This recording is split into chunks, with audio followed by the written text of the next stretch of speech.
Hi there, this is Lisa Wilcox listening to Rocktober on Rock Video Rental.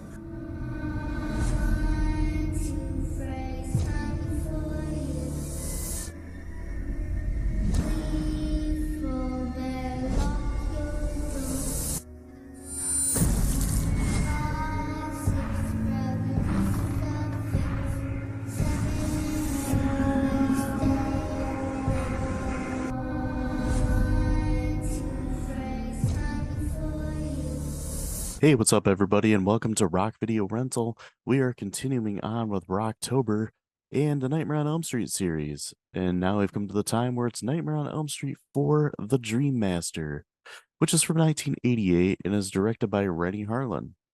The plot from this one is Freddy Krueger returns once again to terrorize the dreams of the remaining Dream Warriors, as well as of those young women who may be able to defeat him for good. Okay. Feel like that could Yeah, have been better, but yeah.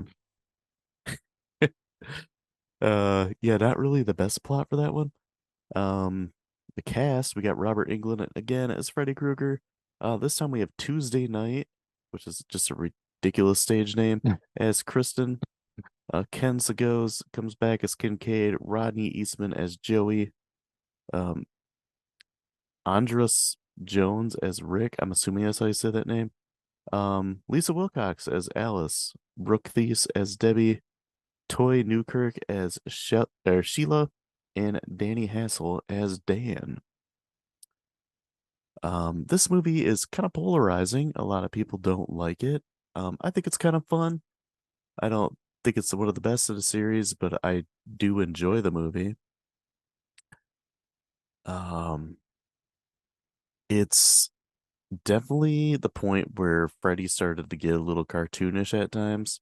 hmm And it only goes crazier in the next one. So like the progression of Freddy is interesting in this series, and I mean we'll kind of get to that when we do like our wrap up, but he starts off as like this straight up creepy figure, and then he becomes more like in the light and cracking one-liners like he's Arnold Schwarzenegger. I almost expect him to like stab someone and then say stick around or something. Yeah. But things that are good in this movie, I had that the music was pretty decent, like the soundtrack. We got a Billy Idol song in there. I always enjoy Billy Idol stuff. We got a Sinead O'Connor song. Um, and then one by Dramarama, which I heard on the radio the other day and sent you a picture. Yeah. And it was before you saw the movie. But I was like, oh, dude, it's a song from Nightmare on Elm Street 4. And then also the theme song was written and performed by Tuesday Night, which that's got some weird lyrics in it, like heart attack in a one-way street. What the heck does that mean? I always wonder that. Like, it's a decent song, but it's one of those you listen to lyrics and it's like, what the hell's going on? mm, But I felt like all in all, it's got a pretty decent soundtrack. Um, I guess some of the acting is okay. Like, I didn't think Tuesday Night was too bad as Kristen. She wasn't as good as Patricia Arquette. yeah. I Uh, feel like all in all, the acting is definitely not as good as the previous one. Yeah. Some of it was bad, some of it was good. Really, honestly, I think the only acting great was Robert Englund, which I mean is typical. Yeah. So yeah, it was the acting left you wanting more. Yeah. I would say another good thing was some of the kills were kind of inventive. hmm They weren't like amazing, but Yeah, that kind of leads into something that was great. I thought the special effects were really good in this yeah. for the time. I mean, when Freddy like appears and you see like his body just kind of like form around the skeleton that they buried in the third Yeah, one. the reanimation kind Yeah, of that was thing. awesome. Yeah. Um, and then the whole like souls pushing their way in Freddy, that was awesome looking. And like when all the little arms came out and like ripped into pieces. I thought that Yeah. was done really well. Yeah. And kind of in that conversation, like there was creativity with the kills. The special effects were really good, but don't feel like they were not saying that the special effects were bad, but I feel like they weren't as executed as well, or I don't know if not creatively as some of the other movies would be the right way to say it. Yeah. Um, so like still really good, but in comparison to some of the other ones, not as great. Yeah. They had a really good special effects team. I will say that. They had John Carl Beekler, who did a lot of stuff. He did the special effects for a movie we talked about before, and that's Friday the 13th, Part 7, The New Blood. Okay. And then they also had Screaming Mad George, who's kind of like a legend in practical special effects. Uh, he's like this really wild looking Asian guy. I mean, to call yourself Screaming Mad George, you got to be kind of wacky. But he did the part with the arms and stuff coming out of Freddy Okay. and the souls pushing up against um Freddy's stomach, which was like this big rubber sheet that was they had kind of like up against a wall. Okay. Yeah, they made like a huge replica of like Robert Englund's chest, and it was almost like a wall, and they had like naked people pushing against it. That I was kind of wondering if it was something like that. Yeah. And I thought that looked really good. And Screaming Mad George is kind of known for like some of that gross out, like goopy, fleshy, like just kind of gross looking stuff. Did he do the pizza? I don't think so. Because that was probably the part that like was most cringy to me. Yeah, that was pretty gross too. Um, Probably the most known Screaming Mad George effect other than this is there's a movie called Society where it's like the rich people feed on the poor people in like this weird cult, and they have like this big like feeding orgy in it, and like they're transforming. It reminds me of like The Thing. Like everything's so goopy and fleshy and just Hmm, disgusting, and he did the special effects for that. So interesting. anybody who's into 80s horror and is listening to this and probably knows what I'm talking about. So um I guess other things that we talked about Robert Englund. It goes without saying, Robert Englund's amazing in these movies. Yeah, He like leans fully into it. He made the character his own. And I feel like that's why it's so difficult to make another movie of this without having Robert as Freddy. sure, absolutely. I mean, when you talk about all the other one or most of the other main ones like Friday the 13th, Halloween, you can substitute people in there and everything, but this is the one where it's the villain really has a personality. Yeah. So, Yep. And then a certain look and everything that he doesn't wear a mask, so mhm. you can't hide his face and have it be somebody else playing him. Yeah, I feel like you could, especially since there's so much makeup and everything on him, Hmm. that you could get someone else to look close enough like him, but to get someone to look close enough like him and to And also act like him and have and that have the personality, mannerisms and all that. Yeah. yeah, that would be really tough. So you'll get to see that when they have the remake because they casted Jackie Earl Haley as Okay. Freddy. So it's kind of interesting. I mean, we'll get to that. Um, I guess it was things that maybe weren't handled the best. I don't like how they killed the remaining Dream Warriors off so quickly. Like those were Yeah. characters that they built up in a third movie, and I thought they did a good job of building them up in the movie. Mm-hmm. I definitely had that down that I didn't like that. It was rushed and they could have done so much as you were just kind of alluding to, where it's just like have them survive longer till the end and then kill them off. Like, will they survive? Will they not? No, you kill both of them off in the first like 10 minutes. Yeah. Like, And yeah, and then like all the new characters aside from Alice are kind of just cliche and dull and like two-dimensional. mm-hmm. They have like no personality aside from like, oh, here we got Rick, Alice's brother, and he's the wacky guy. Like it's like he's trying to be Ferris Bueller or something, Yeah. but has absolutely none of the charm and personality that Matthew Broderick has. And the Karate Kid all wrapped into one. Yeah, and he keeps saying, "Hello, baby," and I'm like, that's just incredibly annoying. And I'm like, why are you doing this as a reference to the Big Bopper? Mm. Like, is it supposed to be cool or charming? I don't know, but it makes me groan every time I hear it.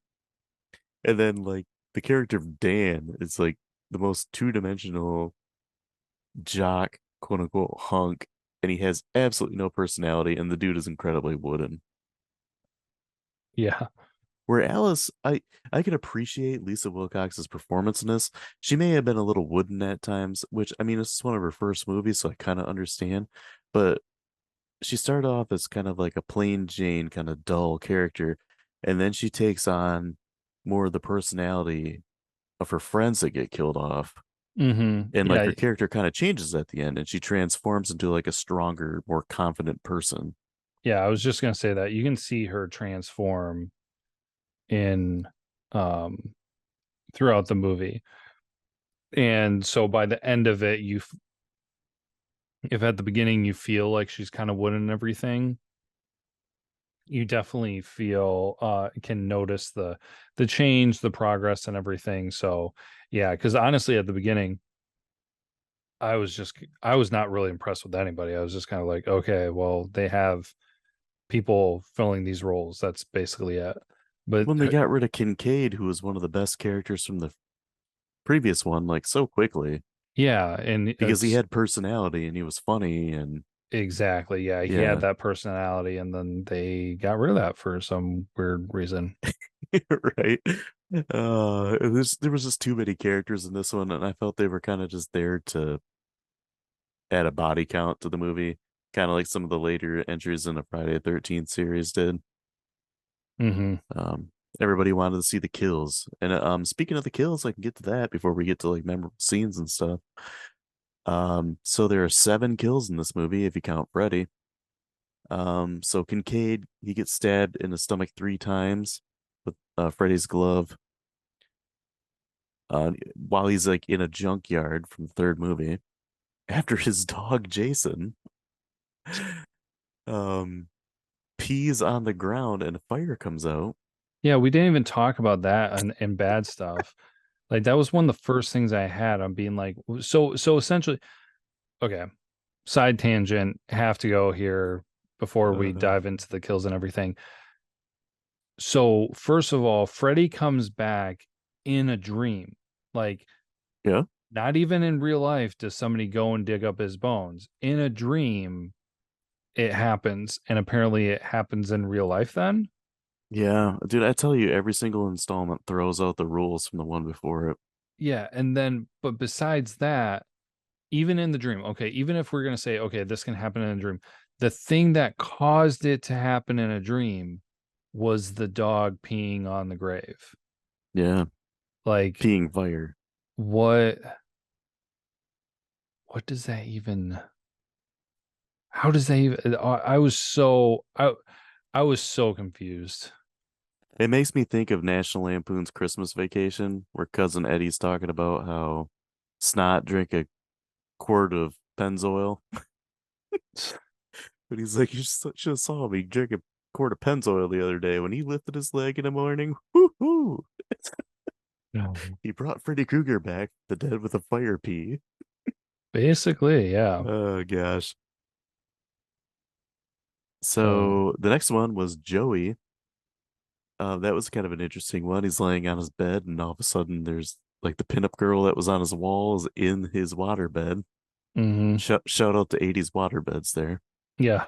Um, and then he gets pulled down into the bed underwater, and he gets killed by Freddy's glove. That one made me laugh, is because like how does his mom think he died. Yeah. How do they explain that away? Yeah, because like she pulls the sheets away and he's just kind of like floating there and there's no blood. Mm-hmm. It's like you're like, oh my God, Joey fell into his mattress and drowned. Yeah. No, there's I never like really thought about that until this time. no explanation, no nothing. I Yeah. did think about that. So the imposter Kristen, she gets burned to death in a furnace fire. That was kind of uneventful. Mm-hmm.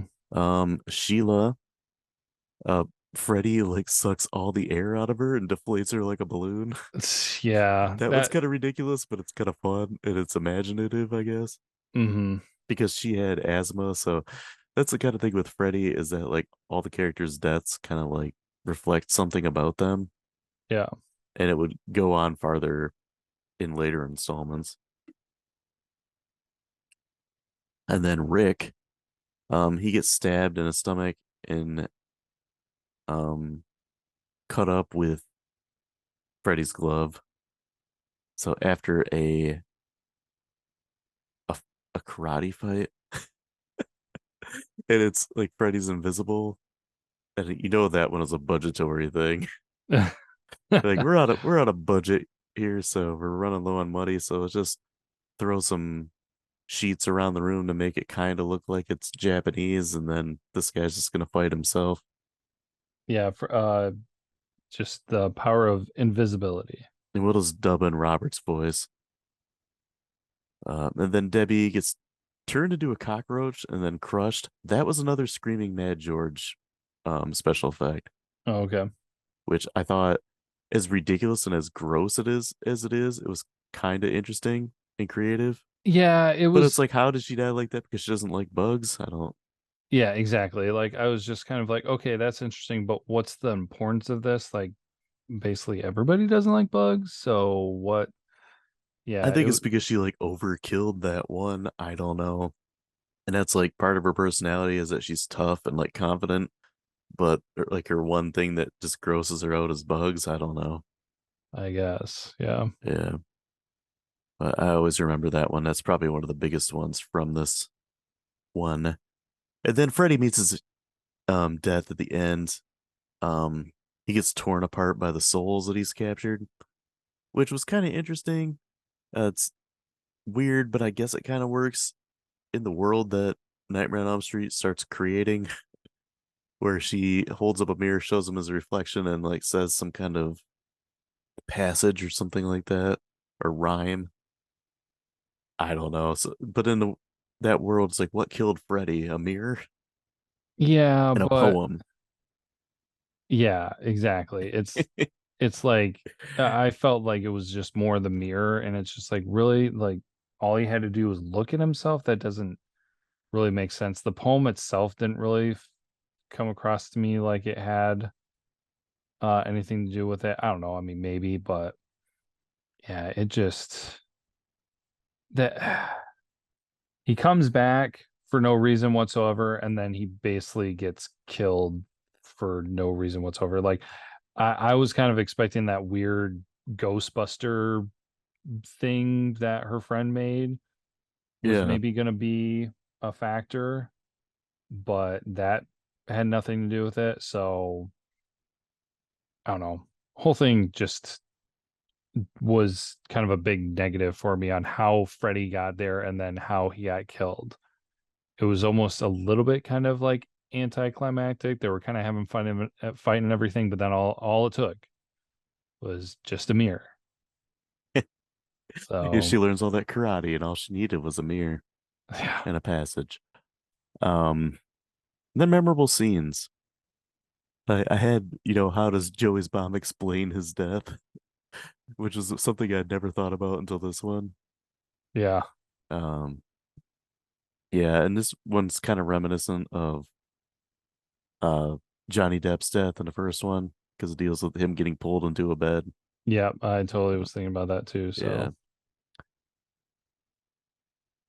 There's a scene where Kristen's like freaking out about Freddy and they're like trying to get her to calm down and Rick like grabs both of her arms to try to calm her and get her to snap out of it and she pulls away and then she lightly bumps into a wall and it knocks her out. That made me Yes. laugh. Like she just like her eyes roll and then she falls over. I'm like, really? That's what made you pass out? Like you barely bumped the wall and you mostly bumped your back.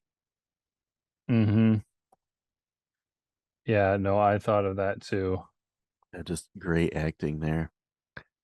And then how it goes with Kristen's death and like she's on the beach and then like this little girl's making a sandcastle and the sandcastle explodes and there's Freddy standing there with sunglasses on.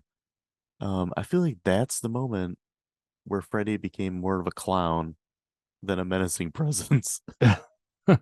Well, I did find it a little bit interesting because I was like, okay, we're now getting into the point where people are like, okay, we should try to control our dreams, have happy thoughts and yada yada yada. So that I kind of understood and was finally glad they were kind of doing that. Well, they've done it a little bit over time, but yeah, it just became quirky though at that point. Yeah.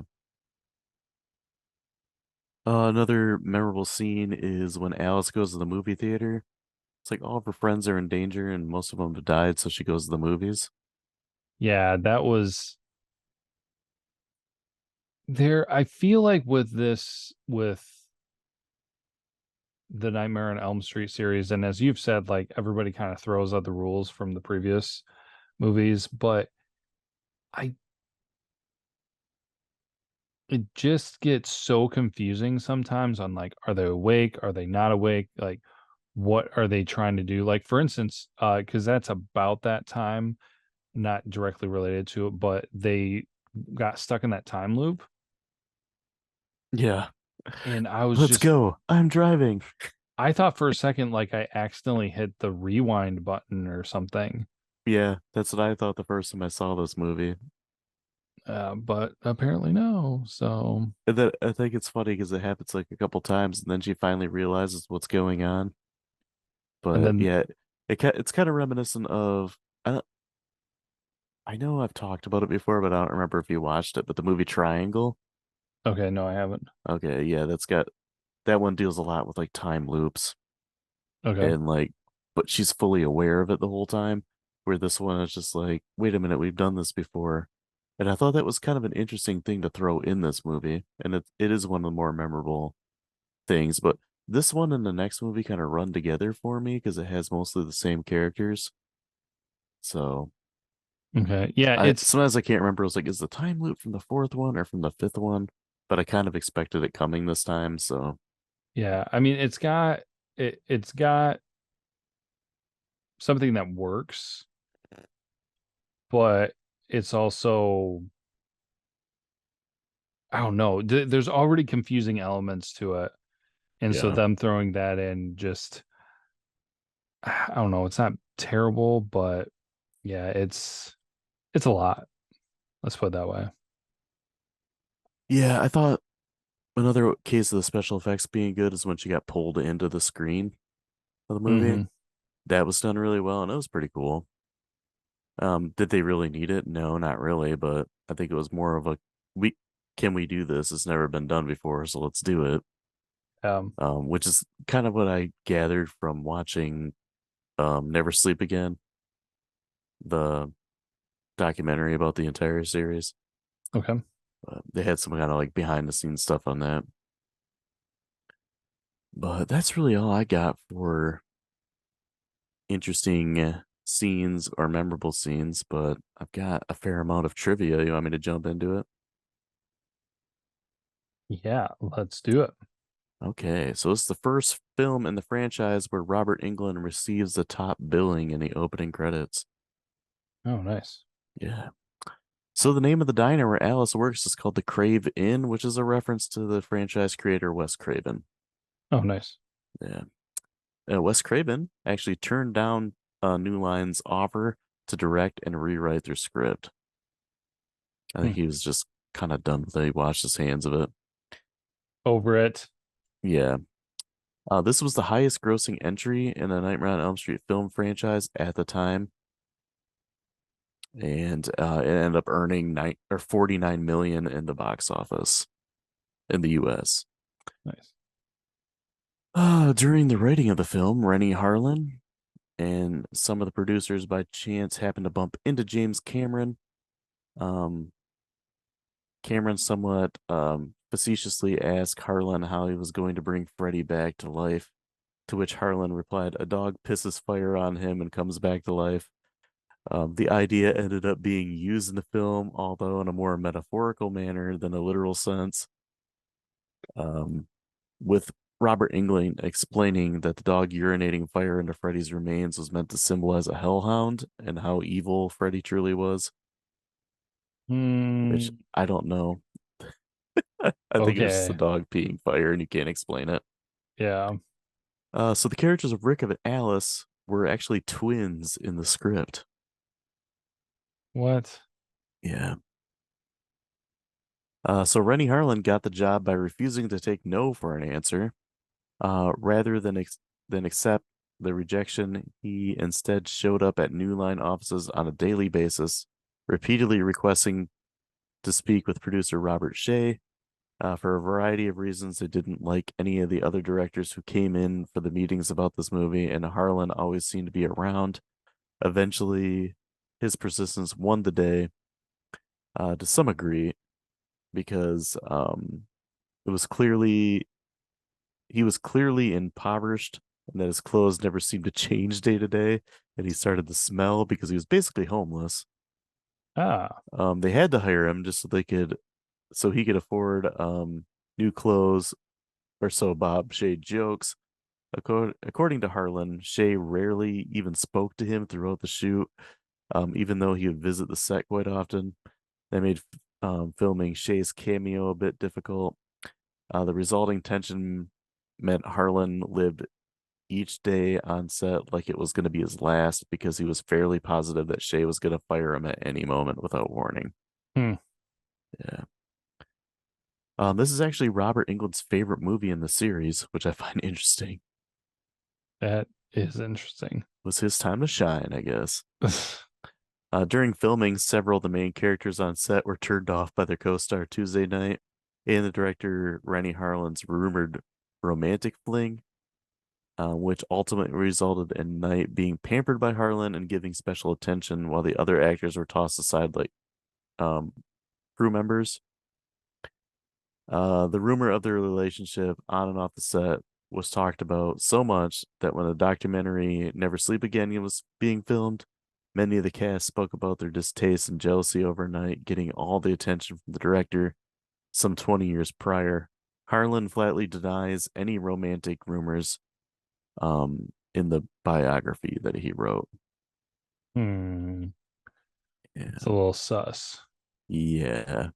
So around the 51-minute mark, in a brief classroom scene, Alice and fellow students are lectured on the philosophy on dreams.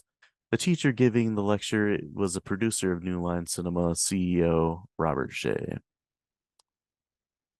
According to everyone interviewed about the movie and the documentary that I talked about, no one really knows why Patricia Arquette didn't come back. A few theories included her agent asking for too much money, her being pregnant at the time, and her already committed to the movie Far North. Arquette commented on the issue in 2017, saying, "They asked me to come back for Elm Street 4, but at the time I was starting to break into kind of meatier roles, and I'd just done a movie of the week about teen pregnancy called Daddy, and I was really liking getting deeper work at the time.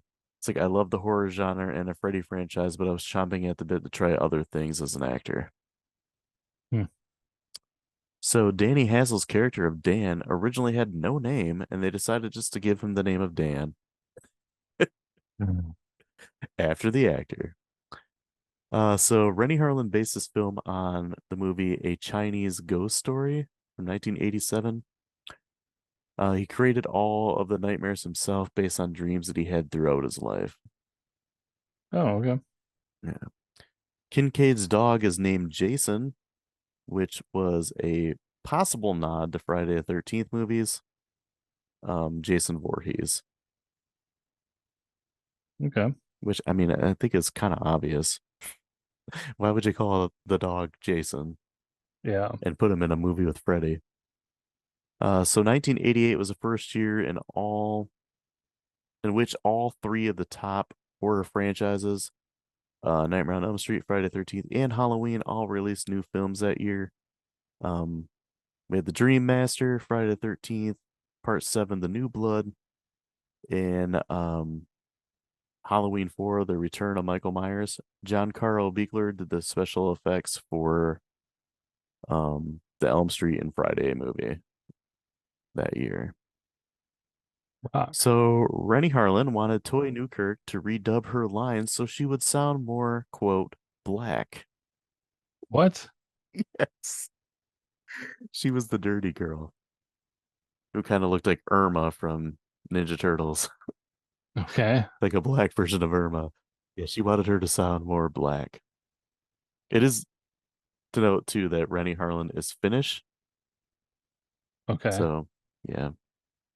Maybe you just didn't understand how insulting that was.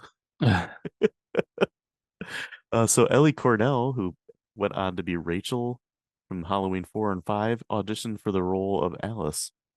Hmm.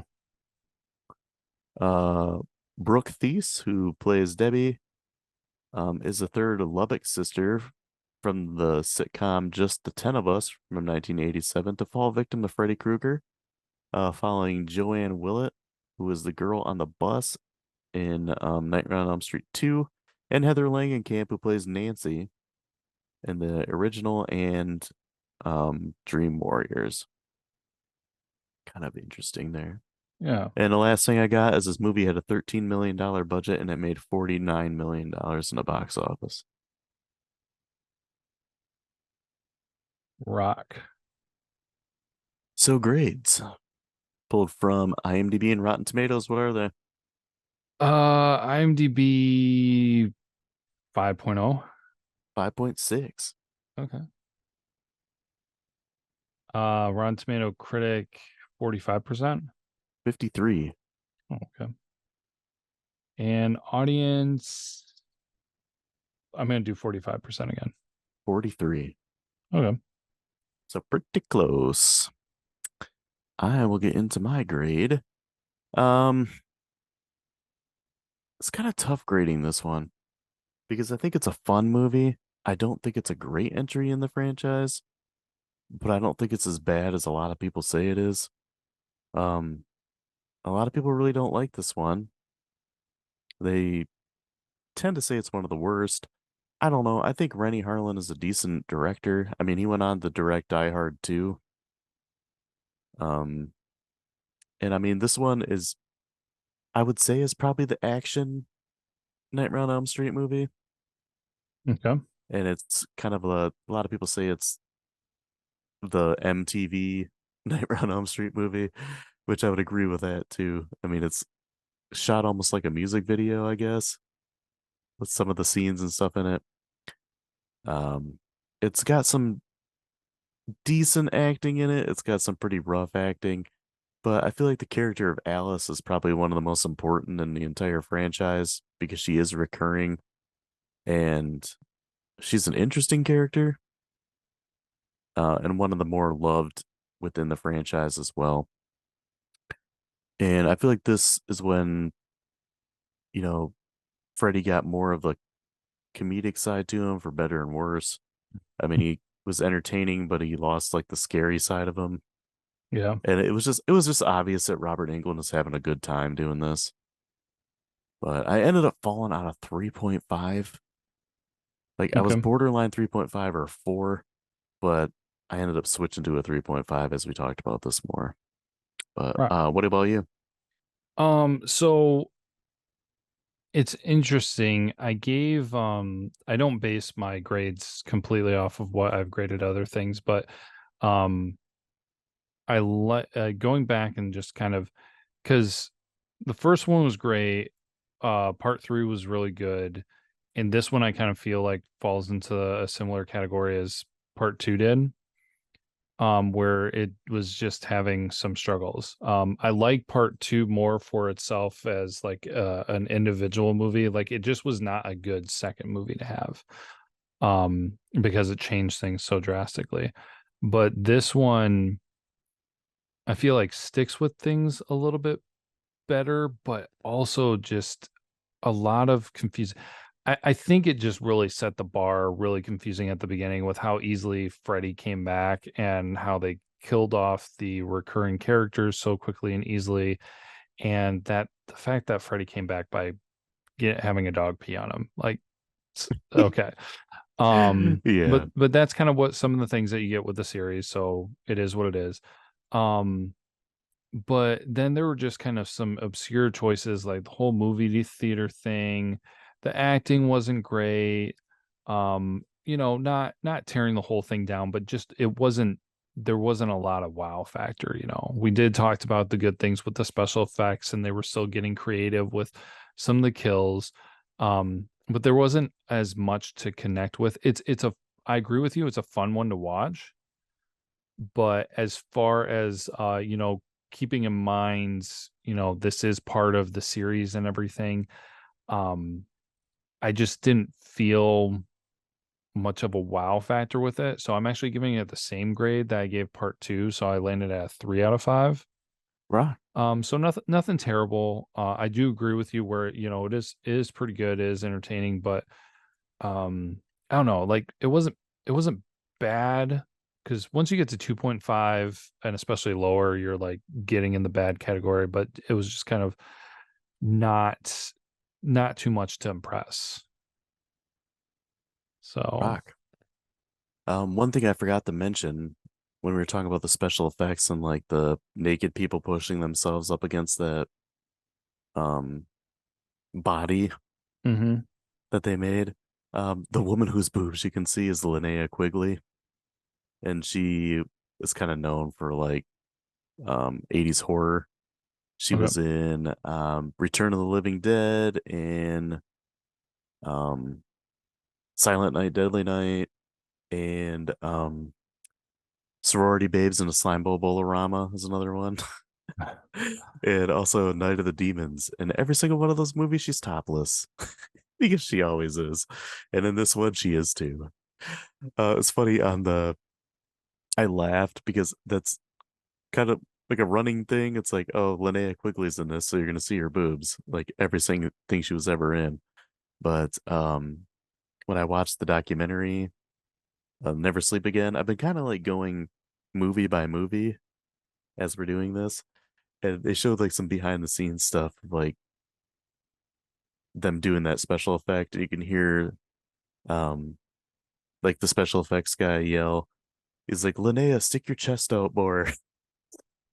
Like that part made me laugh. I was like, yeah, that's pretty much what she did. But yeah. Um Next time we're gonna be continuing on and we're gonna be talking about the other one that has Alice in it, and that is Nightmare on Elm Street 5, The Dream Child, which I have kind of an interesting history with that one, but I'll get into it when we talk about it next time. Um, I think it was probably the last one I watched in the series. And yeah, my experience with it the first few times I watched it's kind of funny. So, but yeah, if you guys are liking this, please like, subscribe, and share. Follow us on social media. We're on pretty much every platform. We're on Facebook, we're on Twitter, we're on YouTube, we are on TikTok, we are on Instagram. Like, just search us, you'll find us. But come by next time, we'll be talking about part 5 and continuing on to the series. And until then, as always, be kind and rewind.